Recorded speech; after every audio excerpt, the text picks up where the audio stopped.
Overnight, the border's small package economy slowed. Mexico's National Postal Service declared that it was stopping package acceptance from the United States on August 29th, the day the Dynamis exemption permanently lapsed. Trump's rhetoric about tightening the border was turned into a useful logistics and customs duty equation by this action. On the U.S. side, daily e-commerce practices and the supply reality set by the USMCA are being challenged at the same time. The conveyor belt halts if the shipment labels are prepared but the customs code is absent.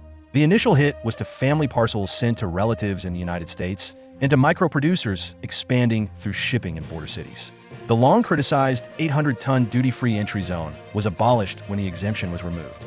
Every low-value shipment that enters the U.S. border will now be subject to either origin-based U.S. tariffs or a 6-month fixed customs duty of 80 or 200 totals. The infrastructure for postal networks needs to be set up immediately. Requirements of the new U.S. tariffs. Under this new approach, duty plus data tax calculation, data transmission, and collection all take place on the same day. The hold-suspend solution was used when they were unable to. Therefore, rather than being a policy, Mexico's postal split is more of an adaptation response. Express carriers with pre-built software collecting infrastructure were still the sole secure avenue for international shipping when the regulations were abruptly amended. The throb of commerce at little gifts are what the border beats. By selling directly to specialized consumer groups in the U.S., thousands of craftspeople and entrepreneurs on the Tijuana, San Diego, Ciudad Juarez, El Paso, and Noyo Laredo routes managed to survive. Dominus made this model quick and inexpensive. Packages cannot now be transported without data requirements and customs charges. A declare collect control flow is replacing the add to cart delivered in 2 days experience. The latest the law is unambiguous about the regulation. However, in reality, postal supply is needed to express why flow chain infrastructure can only be prepared by couriers. In a week, postal operators, who are essentially public service organizations, cannot be expected to establish the warehouse broker duty triangle. Trump is sending a political statement with his strong border claim. However, the integrated production and distribution system is being examined by the major stakeholders in the border economy. The USMCA established model.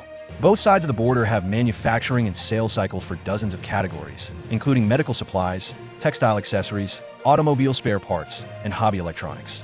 Dominus's dismissal advances the objective of halting the flow of illegal goods, but it also feeds the argument about who should foot the bill in day-to-day market operations. This is the reality observed during the initial hours of installation.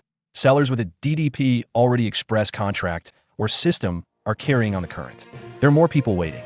For customers in the home market, this wait entails delays, and for small sellers, it means cash flow issues. Following the receipt of the statement package to the U.S. border SMEs, the Mexican postal operator ceased operations in Tijuana, San Diego, Juarez, El Paso, and Laredo. The explanation is straightforward. For the new U.S. tariff and customs duty regime, a transparent procedure, data format, and collection platform are required. The logistical reality is summed up in the term time is needed for compliance. In a similar vein, a UN postal agency expressed the need for additional technical preparation and assistance in order to be prepared for the increased tariffs. The first response from small enterprises on the other side of the border was to use couriers. However, expedited shipping is costly. For low-volume products, unit costs rise rapidly. The Postal Service, which has been straightforward and inexpensive for exporting internationally up until now, is giving way to a strictly regulated high-cost flow, which will unavoidably impact consumer pricing. At this point, the question of who would shoulder this load becomes critical. There are no surprises for the buyer when a system is put in place that displays DDP in the cart and handles all taxes and customs charges on the seller's behalf. Who pays and when in DDP versus DAP? But there is a margin of sacrifice. The consumer sees the item at customs when the doorstep payment DAP option is selected, and if they decline to pay the additional price, the cost of the return rockets. Establishing a domestic warehouse MICR fulfillment in the U.S. for bulk entry is the third choice. In this case, return management, 3PL costs, and warehouse rent are relevant. The change from the quick and inexpensive error to the slow and expensive error is what all three routes have in common. As a result, trading patterns in the market shift. Some categories see a decline in demand, while others absorb price hikes or move back to U.S. suppliers. Three headings now serve as a summary of the theme landscape in border cities. One set of vendors needs DDP and keeps selling under the current express agreements. The cash side is seeing price increases, but the order flow is unaffected. The second group goes back to bulk entry plus domestic after renting a small warehouse in the United States. U.S. micro warehousing, cost distribution against speed. Domestic delivery in the U.S. is faster here, but there are stock and financial hazards. Rise. A third group is putting pressure on employment by stopping sales until they can adjust to the new order. In an attempt to replace their sales, some micro producers are attempting to enter the U.S. domestic market through intermediary distributors. Commissions are also reducing company profitability under this approach. The most delicate part of the matter is family shipments. Strict paperwork is now required for personal belongings, school supplies, clothing, and small presents sent from Mexico to family members in the U.S. in accordance with the new rules. Although there is some leeway in the regulations regarding letters and low-value personal presents, field research indicates that the majority of families are not aware of the specifics. Unprepared packages may be sent back with a return to sender stamp. Everyday living along the border is directly impacted by this circumstance. Social media posts that declare, "My gift is stuck at customs," are becoming more frequent, which is the finest family packages. Records, exchanges, and dissatisfaction verifying customs requirements prior to shipping is a temporary fix. The gift definition should not be overstated, and if at all possible, all-inclusive choices like DDP should be selected. Let's address the topic of where the USMCA fits into this picture from a technical standpoint. Preferential tariff regimes and rules of origin are established by the USMCA. However, the United States, rather than that accord, directly influenced de minimis, unilateral customs. Since the exemption has been removed, goods that are not covered by the USMCA are now subject to U.S. duties. Additional work is needed to fulfill declaration and data obligations via mail, even for products that fall within the scope. There is a clear legal distinction. There is a blurring of the operational divide. For this reason, border cities are turning to brokers and software suppliers, while Mexican governmental institutions are transmitting a message of data and compliance. The economic USMCA reality. Integrated supply, operational gaps. Despite the political rhetoric's continued emphasis on hard boundaries, a working supply chain is what reality seeks. 3 steps make up a workable roadmap for border memes. Setting up a DDP infrastructure is the first stage. Automate collection and declaration, and show taxes and customs charges in the purchasing cart. This lowers return rates and creates a predictable consumer experience. The next action is to keep up micro warehouses for seasonal goods on the U.S. side. Delivery times are shortened, and domestic market awareness is raised.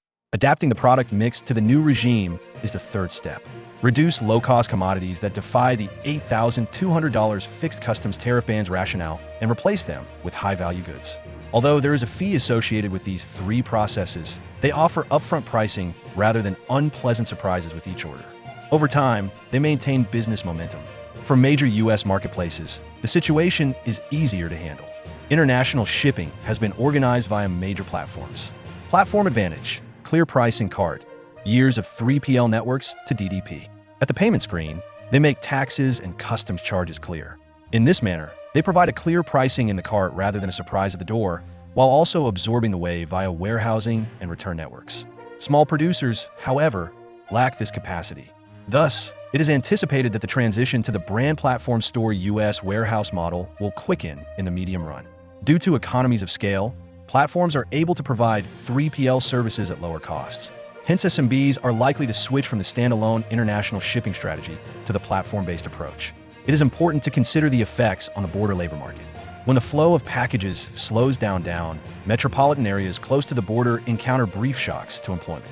When the postal industry declines, micro-employment activities like package sorting, transportation, and urban distribution become less prevalent. Due to high unit costs, the volume is still constrained in the early labor effects, sorting, transport, urban distribution phase, despite some compensation from the express sector. The public sector's quickest course of action is to release an expedited roadmap for broker compliance services in border cities and offer small-scale assistance to small businesses like DDP transition credits. The strong border rhetoric is not contradicted by this. Instead, it creates a rigid yet dependable structure. There are 2 answers to the question of how long this will endure. The regulations are set in stone. De minimis will not return. At the U.S. border, taxes and customs charges for low-value imports are applicable under all conditions. However, compliance capacity, that is, postal network's completion of data gathering software, is necessary for the normalization of flow. Postal routes will progressively open as portal-based collection, secure payment links, and worldwide standard EDI templates become available online. Market behavior will shift irrevocably even if they open. The compliance timeline will be DDP, EDI, portals for collection, and standards by default. The primary paradigm will be the international wholesale entry of U.S. inland warehouse pullets. The consumer side of the situation is simple. Seasonal marketing like back to school will see short-term delays and higher returns. The holiday season will see a second wave. Price levels will increase over the medium term, but the wave length will shorten.